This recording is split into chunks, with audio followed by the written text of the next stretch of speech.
Welcome to Snetterton for the 1987 Willhire 24-hour race. This is the 8th running of Britain's only 24-hour race, and since the first event back in 1980, it's grown from a relay type of race for sports and saloon cars into the pearl of the Uniroyal Production Saloon Car Series. This is the 6th round of the 1987 series, and the championship this year has been dominated by the new Ford Sierra RS Cosworth.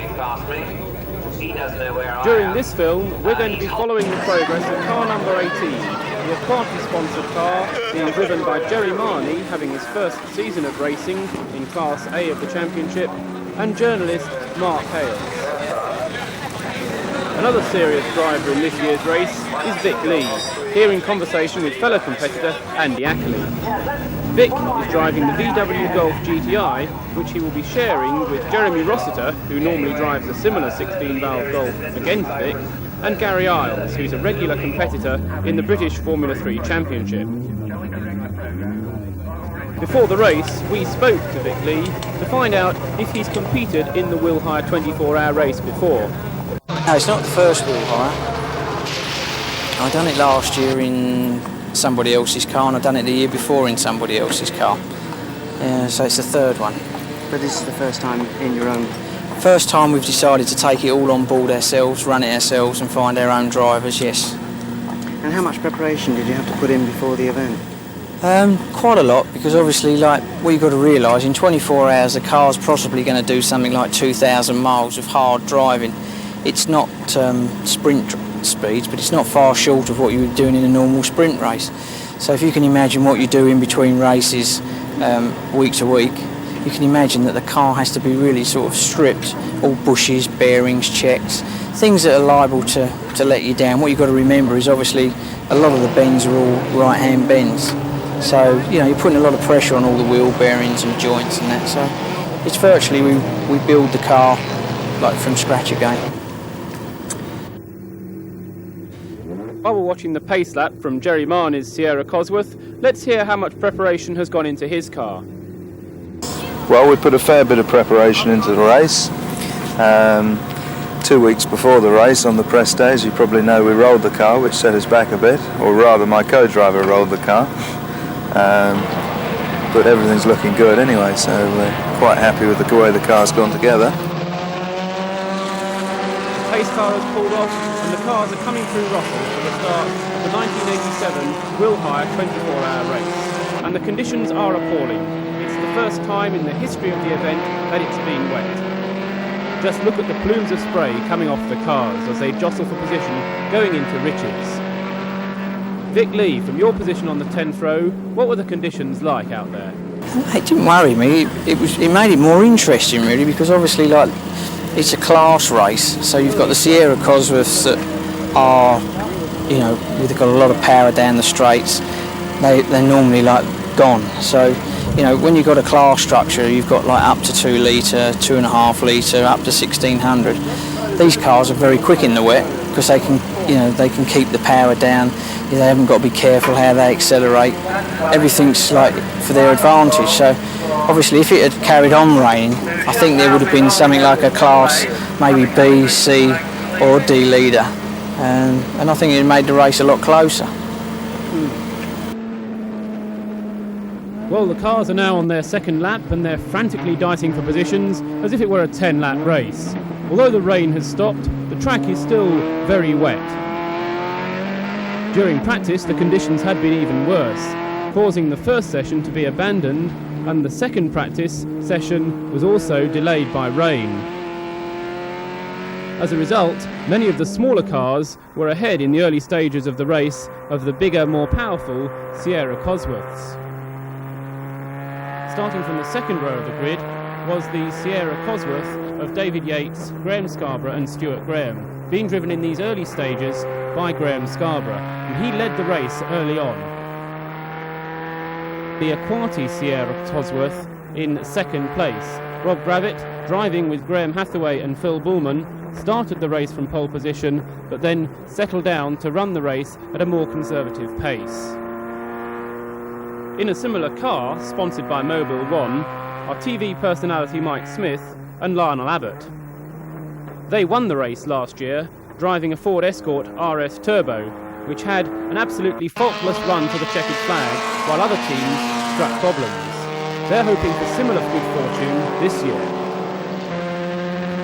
Ford Sierras are something of an unproven quantity, having never yet completed a long-distance race. There are actually 7 Sierras taking part in this year's Willhire 24 Hours. Our camera is in car number 18, being driven by Jerry Marney, and other Sierra entries are for car number 9, the Tim Harvey, Lawrence Bristow, Chris Childs Istel-sponsored car. Then there's car number 11, the Dave Morgan, Jeremy Walton, Sean Bow, Sean Brown and Rod Burley driven TCCS entered car. And finally, car number 24, making his usual appearance at the Willhire 24 Hours, Roger Williams, driving with a plaster cast on his leg and sharing the driving of the Willhire-sponsored Sierra Cosworth with Pete Sugden, Mike Littlewood and Dave Wallace.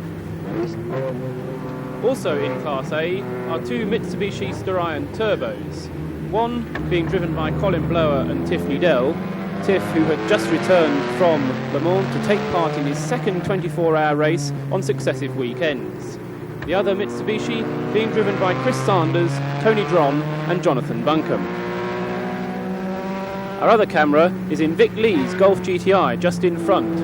Vic is running in Class C for cars up to 2 litres, and in the opening laps, while the circuit is still very damp, the smaller cars are well up due to their better handling, and in many cases ahead of the Class A cars.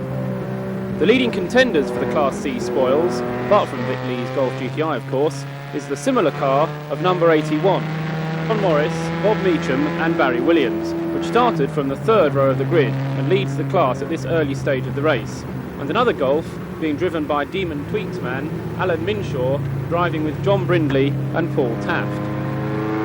Then there is the Janspeed Peugeot 205 GTI, driven by Jan Ordor's son Keith, along with Paul Chudecki and Alan Kernow. And look out for the Honda Civics of Andy Ackley, driving with David Cox in number 96, and car number 69, that's James Kay, Andrew Jeffries and Gordon Bruce. Adding variety to the class is the Honda Prelude 2.0 injection of Dave Horsley, Martin Ray and Des Winks, car number 82. In Class B, Carl Jones, the man who leads the championship, shares with Patrick Watts his Duckham-sponsored Escort RS Turbo.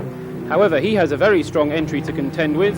There are the Escorts of Jonathan Collett-Joby, John Llewellyn and Jeff Kimber-Smith, and also the System Printed Circuits entered car for James Wheels and Duncan Kirk. There are 2 BMW M3s entered, number 21 being driven by Bill Nathan, Nick Atkins, Kevin Jones and David Mercer, and sponsored by Hexagon of Highgate, and then the Virgin Atlantic entry, car number 30 for Bob Sands, Steve McHale and Jess Cross. Then we have the 2 Mercedes 190s being driven by Willhire regulars, Roger Eccles, Martin Carroll, John Cooper and John Lett, and the Autodex sponsored car number 41 of Ricky Fagan and Phil Dowsett. Completing Class B is the Opel Monza, driven by Tony Lanfranchi, John Cleland and Vince Woodman. A very experienced team that one is. The baby class for the up to 1300cc cars is led by Barbara Cowell in her Suzuki Swift, which she's sharing with Peter Baldwin and Phil White. The company, they have Tony Dickinson's Swift Suzuki and 2 little Vauxhall Novas being driven by Neil Crofts and the other one by Sean Andrews.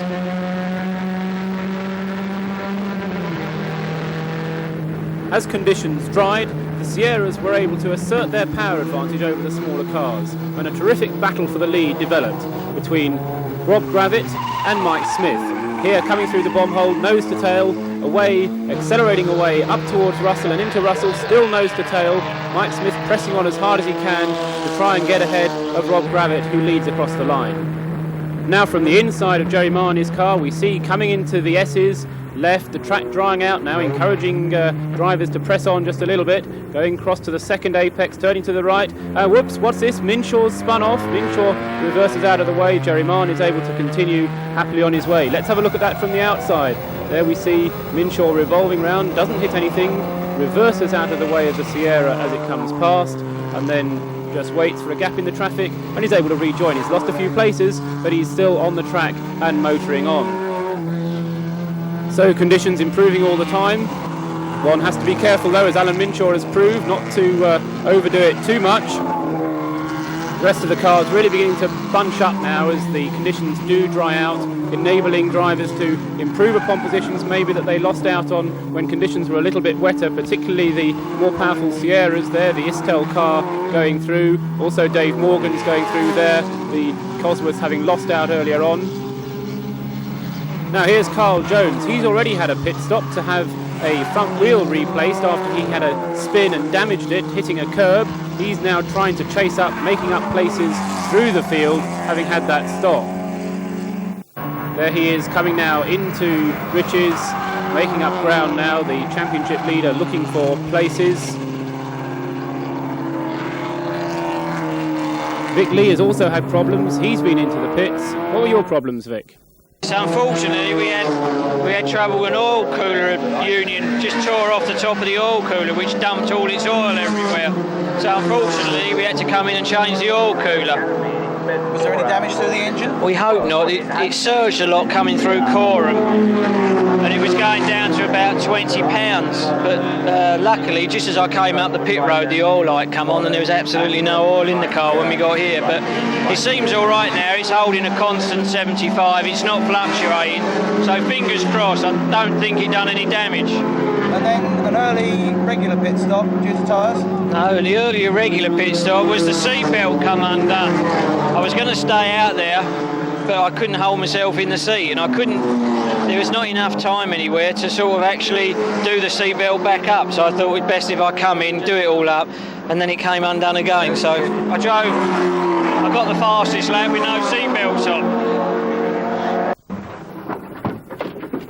What do you want done about this? Take it out. Right. There's oil coming out. Yeah, there's leaking out this front near side. You can see it everywhere. All over the bloody place. How long's it been without pressure? It's just fluctuating up and down. So Vic Lee back into the race, but down to last place. However, out already has gone the Dave Horsley and Des Winks Honda Prelude with major clutch and gearbox problems. Our other driver though, Jerry Marnie, pressing on well. Now the conditions have improved, he's able to catch up on places he lost earlier on. There's Mike Smith, the turbos there flaming out as they come into Riches.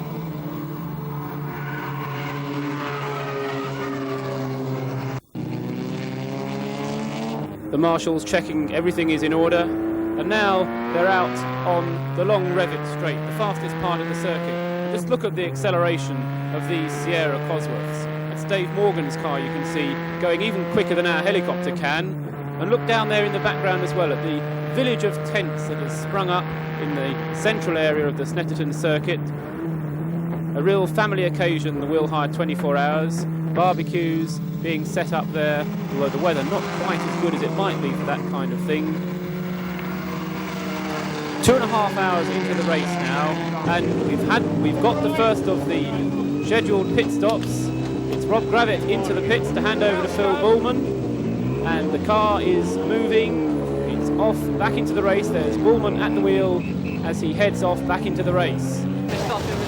Lost the lead, of course. There's another team waiting.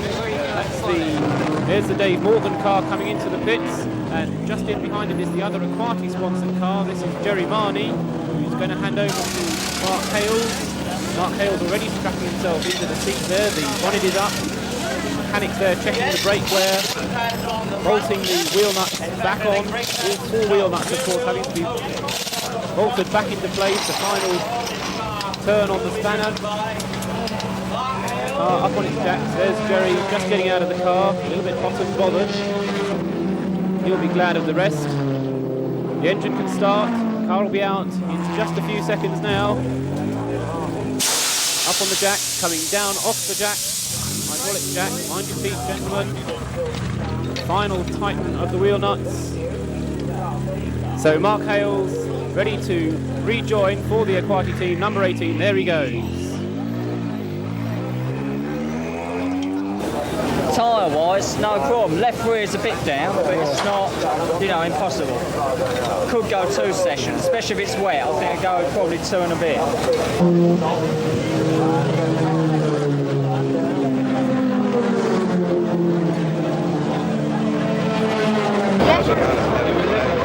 That was on that sheet. I don't know how long ago that was. Doesn't matter. The thing is, we said we're going to do 23 and a half, 24. We're doing 23s, 24. That's the time you go around 1 minute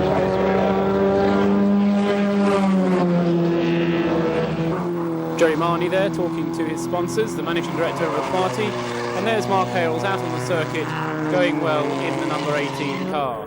Here we are from inside Mark Hale's car, going past a slower Sierra there, and the rain is coming down again. On with the wipers. This is going to be difficult for Mark because, of course, he's new to the Sierra Cosworth. He's not driven it at all this season, having his first outing through the S's there, and conditions are going to be difficult for him. The rain coming down, going up towards Riches, down a gear, turning in, just clipping the apex there. Oops, got a little bit of oversteer on there. Mark's able to handle that one well up the short straight towards Sear. Very important, of course, to get a fast line through Sear because the crucial long straight comes after it. Just clipping the apex, let the car drift out, not that far.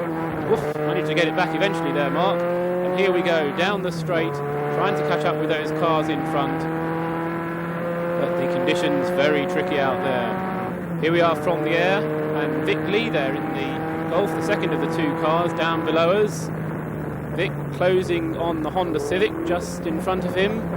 Getting a bit closer. Oh, and the Honda Civic's lost it. Gone off right in front of Vic Lee and very nearly catching him. And he's almost taken off another one. No, they managed to get by. We'll have to have words with Vic about that a little bit later on. It was Gordon Bruce in the Honda Civic, James Kay's car. He's managed to rejoin without hitting anything. A bit lucky there. We're about 4 hours into the race now, and still we've had no official retirements posted. Even Dave Horsley's Honda Prelude team have decided to rebuild their gearbox, so still 36 cars running, and look at them coming through the S's and down into the bomb hole. They all seem to be out there at once. Through there goes the Rover there, and there's the Istel Sierra Cosworth of Tim Harvey going through as well. This is the sort of time of night when campfires start to be built, people are looking forward to the entertainments of the evening, and so are we.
found he had no brakes at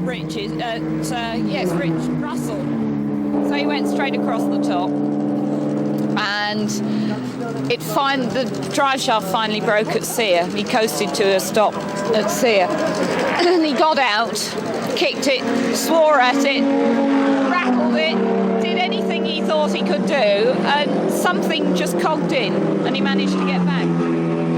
So we had to do a drive shaft change on the slope down there. We jacked it up once, and then they shouted at us we were in the way of the pace car. So then we had to drop it and bring it forward. Anyhow, that change seems to be quite successful. We had one slight hiccup because they started undoing one side and then realised it was the other, and something worked loose from that initial bit. So we just called him in, tightened it up. We've now got an intermittent third gear, but we're going to keep going. That's what it's all about now. I mean, we knew when the oil cooler went that the class win was out of the question, really, although we weren't going to give up, but it did prove to be out of the question, so now we're in for a finish as high as we can. Did you find night time particularly hard work? No, it was wasn't too bad. There were some braking points which disappeared down the straight at the end of the straight, which made life hard, particularly when you're coming up behind the slower cars going down the pit straight. It was quite difficult to get the braking points, which I think Stuart Graham did an excellent job. He missed his braking point and went straight on in David Yates's car.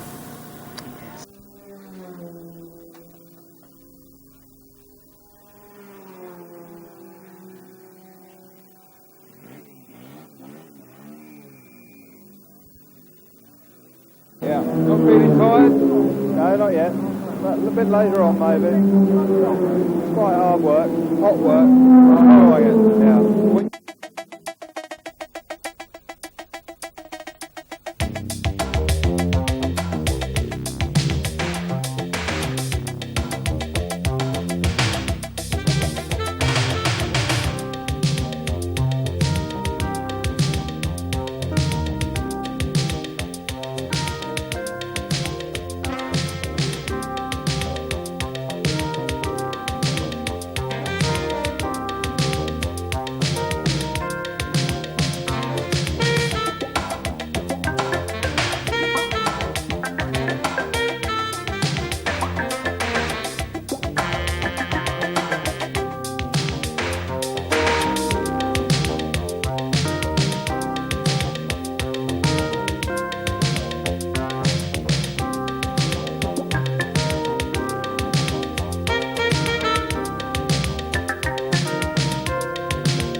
How long were you out on each individual stint at a time? We did between 2.5 hours and 3 hours each stint.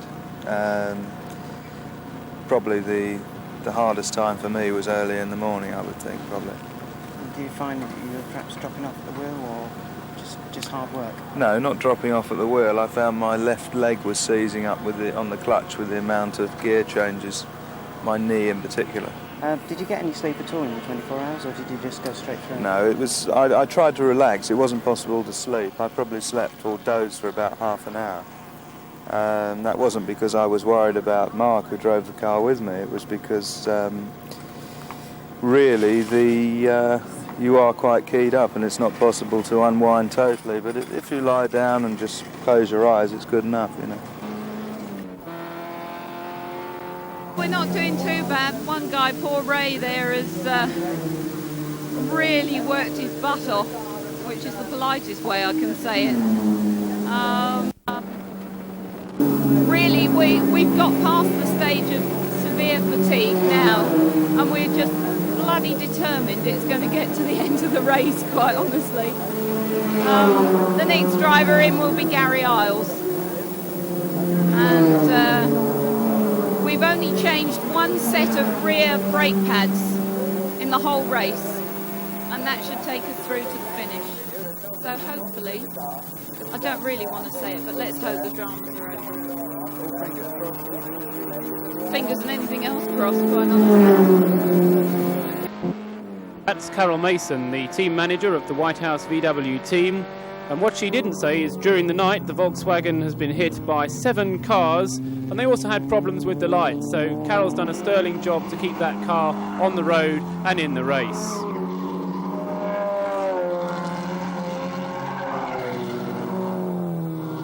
It's 6:30 on Sunday morning, and Rob Gravitt and Graham Hathaway and Phil Bullman in the Aquati Sierra Cosworth number 12 lead the race by 3 laps from, in second place, the Mobile 1 Sierra Cosworth of Mike Smith and Lionel Abbott.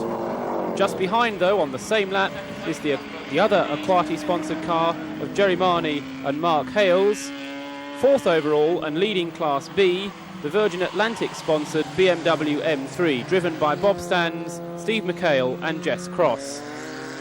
Leading Class C is John Morris, Bob Meacham and Barry Williams in their VW Golf GTI, just ahead of the Janspeed Peugeot 205 GTI of Keith O'Dore, Paul Chudecki and Alan Kernow. The baby class, Class D, is being led at the moment by the Suzuki Swift of Tony Dickinson and Joe Ward. From Vic Lee's car just ahead we can see the car which is leading Class C, the Golf GTI of John Morris and Bob Meacham, some 49 laps ahead of our car.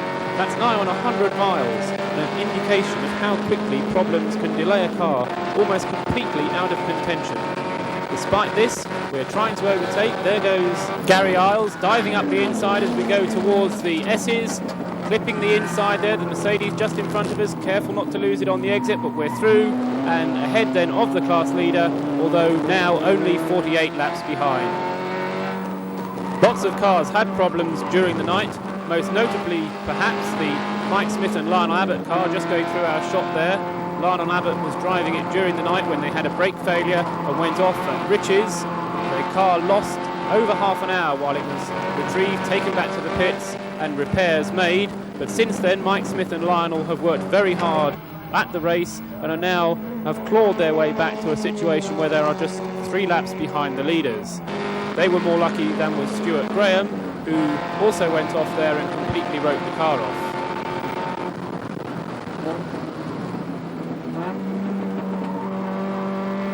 A key element of any 24-hour race, of course, is a team of mechanics that look after the car. And no team has worked harder, perhaps, than Vic Lees. We spoke to one of his mechanics and asked Ray about his job in the team. Yeah, it was mainly the pads, make sure they was right up, so they didn't go down too far to score the disc. Did they come in at any time and amaze you at how much they've gone down or how little they've gone down?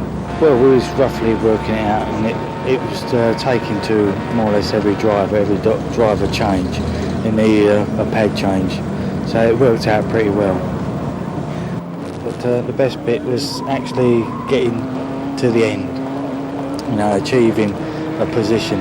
Like we started off from nowhere, because we started off with an oil problem, and from there it went to bad. Then it gradually got better, and the finishing was the best. And after all this, will you be back again next year? Definitely. I'm a glutton for punishment. That's Ray there, the mechanic in Vic Lee's team, and everybody we've spoken to this weekend have said that they're going to be coming back next year. A lot of people are saying that the 1987 Willhire is turning into one of the most successful yet. Well, the 1988 one looks as though it's going to be just as successful as well. Here we are coming up in Vic Lee's car, behind that Honda Civic again. That's James Kay's car. Let's hope we get past it without an incident this time. Coming up through on the inside there, it's all over the curbs again, but down along the Revit straight, safely past the Honda Civic this time. Fastest part of the circuit, and looking out for the marker boards on the right hand side of the track to tell us when to go down through the gears onto the brakes.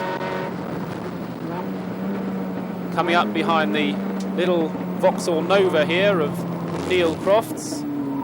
That's in Class D, a long way behind the up to 1300cc category. As far as class positions are concerned, the Vic Lee's car at the moment lying in 6th place in its class, 22nd overall on the race positions. It certainly seems to be running as smoothly now as ever it's done through the race. The driver there just giving us a wave to come through on the inside as we go up towards Russell. Up over the curbs a little bit there. Gary Isles doing the driving at the moment. All the cars still being driven right on the limit. Of course, as the race progresses, the race positions get more and more separated, but still the need to press on, because over the length of the time of the race, you can actually close gaps by solid, hard, quick driving. Here we are down Revit Straight once again, and coming up behind the Janspeed car, the Peugeot 205 of Keith O'Dore, Paul Trudecki and Alan Kernow. That car's currently lying second in its class, so Gary has already driven past the class leading car, the Bob Meacham Volkswagen GTI, and now it looks like we're going to overtake the Janspeed car, the second in class. Try on the inside at Coram, not quite getting through there, not enough room. Up the short straight towards Russell, diving up the inside, looks like we've got him now. Coming up, or is he on the outside of us? Not a lot of room to turn in there. He comes past. So the little Janspeed Peugeot there running very strongly. That's the second in class car. And coming up alongside us now, what's that? That's the Opel Monza. That's the Tony Lanfranchi car.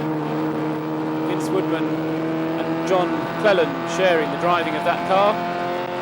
Mind you, we've managed to slip past the little Janspeed Peugeot there, sneaking in behind the big Opel Monza. This is a 3-litre car running in Class A, and they've had a lot of problems with gearboxes during the race. Out along the straight, and the car isn't getting away from us as quickly as perhaps Gary Isles is expecting. He's right on the tail, all the way down the long straight, as they come once again into the S's, onto the brakes, and not losing very much ground at all on the big Opel Monza. What's that? That's the Willhire sponsored Ford Sierra. Roger Williams, Tim Sugden and Mike Littlewood driving that one. Just look at the way that it's able to pull away on the power. As soon as we get onto a straight, the car just leaves the little 1800cc 16-valve Golf behind. Through Corman down in towards Russell now. Sun shining in the early morning. It's about 11:30 in the morning now. We come through Russell and past the pits again. Look out for the pit board on the right-hand side being hung out by the team, showing us the lap times. And through Riches, the first corner after the pits. All the cars going through there. There's Gary Isles in the Quantum-sponsored VW Golf GTI.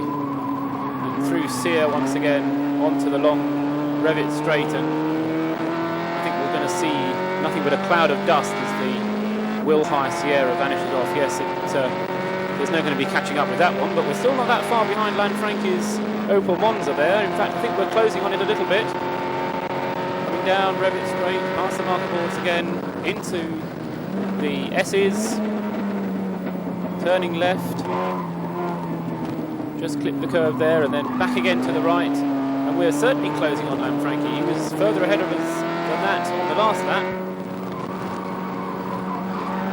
The Willhire Sierra Cosworth there getting held up just in front by, that's the Terry Stone Toyota Corolla just up there. There goes Lanfranchi. He's getting held up by the Toyota there. We're managing to get through on the inside. No, not quite. Diving through Russell there and very close. Maybe we'll be able to get through on the inside up past the pits. Yes, alongside, but no, the big 3 litre of the Opel there, enough to keep ahead of us. Down onto the brakes again for Riches once more. The short straight towards Sear. There's the pace car out again. Pace car out on the circuit. This could be a good opportunity to dive into the pits.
And here we are back in Jerry Marnie's car, the number 18 Aquati Sierra Cosworth, coming out of the pits, back onto the circuit, and pace car has now come in, so racing can recommence in earnest. The reason the pace car was out, incidentally, was that the Ford Capri, being driven by Chris Millard, the number 27 car, the CAS Motorsport Ford Capri, the only Ford Capri in the race, went off at the exit to Coram before Russell and demolished the tyre barrier, and that took some time to rebuild the tyre barrier, so the pace car came out to slow the cars down while it was out. And here we are in Jerry's car, following the Sierra Cosworth of Mike Smith. That's just in front of us now. Mike Smith currently lying ahead of us in the race in second place, Jerry in third place. However, Mike Smith, driving the Mobile One sponsored car, is a few laps ahead of us, but nevertheless setting a very quick pace there, right onto the curbs on the exit of the bomb hole, really pressing on. Jerry in the wheel tracks, trying to unlap himself and cut the deficit between himself in third and Mike Smith there ahead of us in second place. Coming up to lap some slower cars now. That may give us an opportunity to close that gap. And that Mobile Sierra all over the curbs there. If it's been driven like that for the last 24 hours, it might not last the full distance. Coming up on the inside of a slower car there, Mike's going to get a little bit held up by the car in front of him. We're safely through Riches and up towards this tight, deceptively tight right-hander at Sear. The flames spitting out of Mike Smith's car as the turbo overruns, and then we're out onto the fast back straight. All the slower cars politely moving out of the way to the right-hand side of the track and allowing the Sierras to come through on the inside and down the gears, onto the brakes, into the S's again, getting past the slower cars, up over the curbs. A little bit of a twitch on the car there. Jerry Marnie delicately balancing the car through the corners though. Very sympathetic driver, the sort of driver that's needed for 24-hour races. Remember, of course, that Jerry Marnie's still in his first season of racing. And Smith just getting away a little bit there, but the traffic not making life easy for either him or Jerry in the camera car here. Out of Russell and up the pit straight once again we go.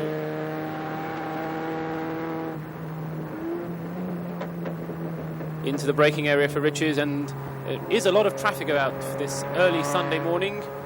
I don't think they're all Sunday drivers, they're all pressing on.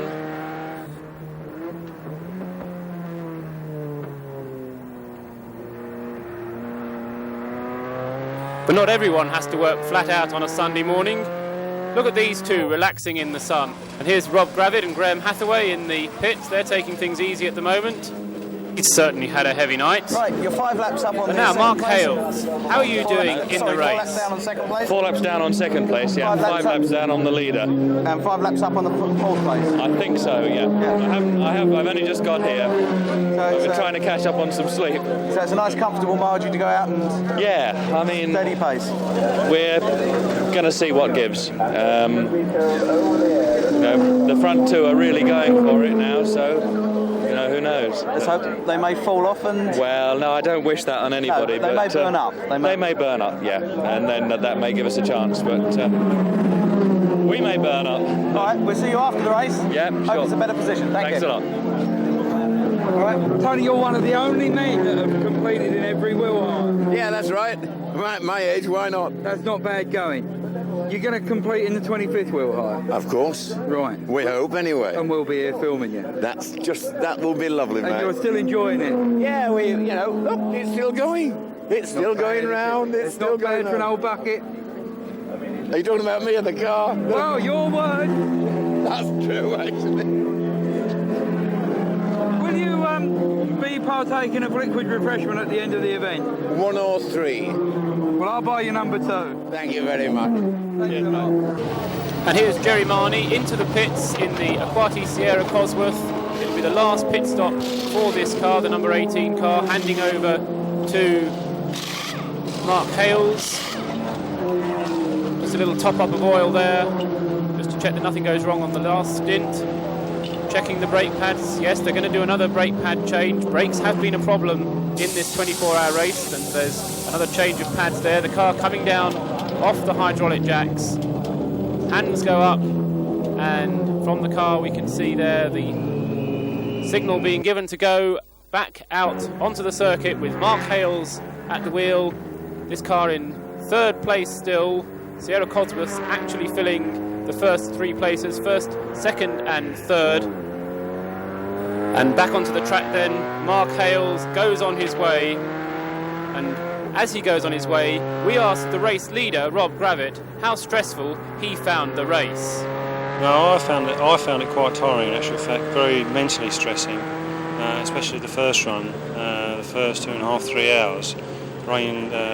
The race started in the wet, and it was virtually sprint racing, but sprint racing off the curbs. So very stressful. I thought the first part of it. The night drive was easy. I found that the easiest of all of it. And of course the last drive, when we had problems with the car, that was a problem as well. That was quite stressful. I was absolutely, I was ready for bed at the end of the race. Did you have any problems during the night? We actually had a problem with the lights. We ran spotlights on the car, and we were very lucky. As we went under the bridge, the engine cut and we lost the battery, probably because we was taking too much out of the battery, and the alternator couldn't compensate. So I free-wheeled for nearly half a lap into the pits, and we did an untimed pit stop and changed the battery. So Rob Gravitt there, even the leaders have had problems during the course of this race. And now in the VW pit, there's Vic Lee. Now Vic, talk us through a lap of the Snetterton circuit. Right, here we are leaving the pits now. We're approaching Riches. We're not up to racing speeds yet. We're just approaching Sear Corner, which is normally a 3rd gear corner. We accelerate hard as we exit the corner now. We'll now be accelerating through 3rd, 4th. We'll get into 5th later on down this straight, where we'll probably be reaching somewhere around about 110 mile an hour in the Gulf. We then come up to a left-hander, which is the S's. We brake quite hard. We're into fourth, third here. Third for the right-hander at the S's. We accelerate hard now under the Dunlop Bridge into fourth, through the bomb hole, absolutely flat in fourth. We're now accelerating up into Coram. Coram is absolutely flat in fourth, still accelerating now. As we approach Russell, in a sprint race we can normally get into fifth here. We just lift and flat again on through Russell, where we're absolutely flat on the floor, doing about 90 through Russell, I would think, and then we're down the main pitch straight, where we would possibly reach somewhere just on 100 mile an hour before we change down into third for Riches.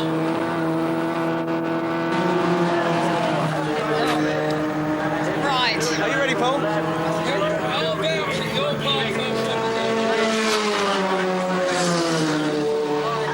Right, Carol, we've got you where we wanted you. You're in charge of a lot of men. You've been running them for 24 hours. How do you feel?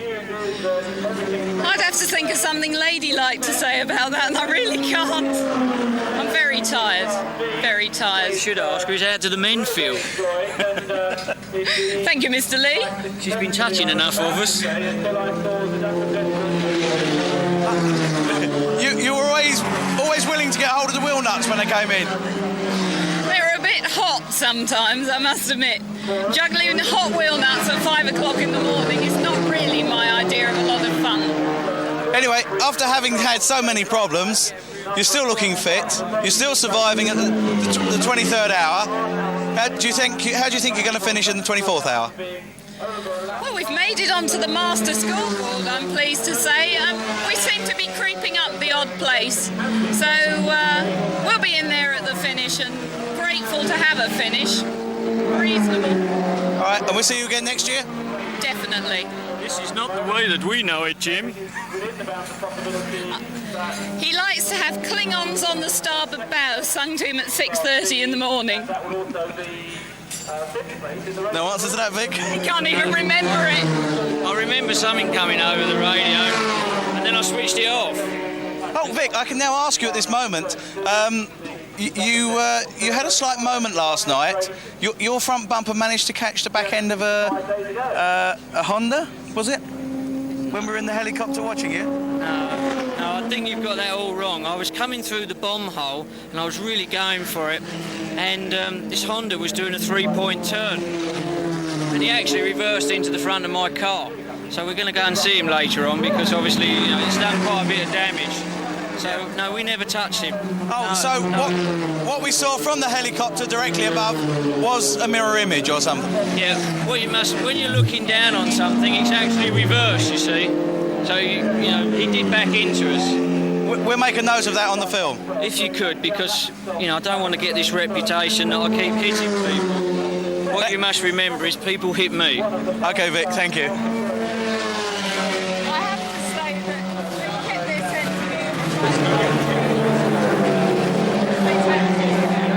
And here in the aquatic pit, there's Rob Gravitt looking at the tyres, a little bit concerned obviously about how much the tyres are wearing. The team obviously expecting the car. Here it is, Graham Hathaway coming into the pits for the last scheduled pit stop, handing the car over to Rob Gravitt. Final checks being made on the car to make sure it lasts these last telling minutes. These are the ones that are stressful for the team, where all the weeks of preparation are finally coming together. There, the wheel nuts being tightened, the team manager holding Rob. A few seconds spent here could be so vital. There he goes, keeping the speed down in the pit lane.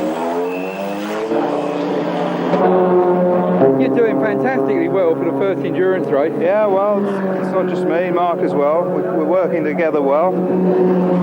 It's going to be really interesting because we're all so close together, the first 4 cars, that it's really going to be a blinder, I think. Well, I've put money on a quality one too. Well, I won't. I'd like to think that, but too early. We'll see. Oh, it'd be nice to see it that way. It'd be great. Into the last hour of the race then, and the situation is that Rob Gravitt and Graham Hathaway are in the lead in their Sierra Cosworth, just ahead of the Mike Smith and Lionel Abbott Sierra Cosworth, themselves just ahead of the Jerry Marnie and Mark Hales Sierra Cosworth. These three cars separated by just a lap, with about half an hour or so still to go on the race. A bit further back, Patrick Watts in the Carl Jones Duckham-sponsored Escort RS Turbo is going all out, and he's just flown past this Sierra there, trying to catch up with the Ricky Fagan Mercedes 190. Carl Jones sadly was thwarted right at the end as the car with worn tyres and a blown turbo didn't quite make it to the finish to overtake the Mercedes.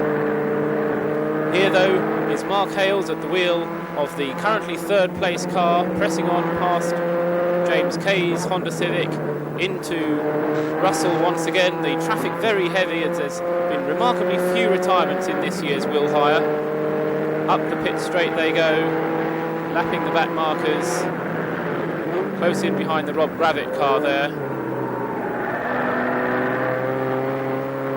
And who's this in the pits?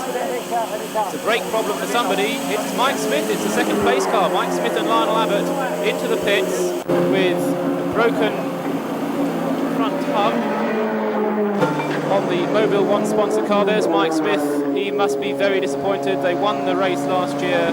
Fortune not on their side this year though. There's Lionel Abbott going back out into the race, but he's lost 6 laps in the pits, having that hub replaced. That's very bad luck indeed for the Mobile One team.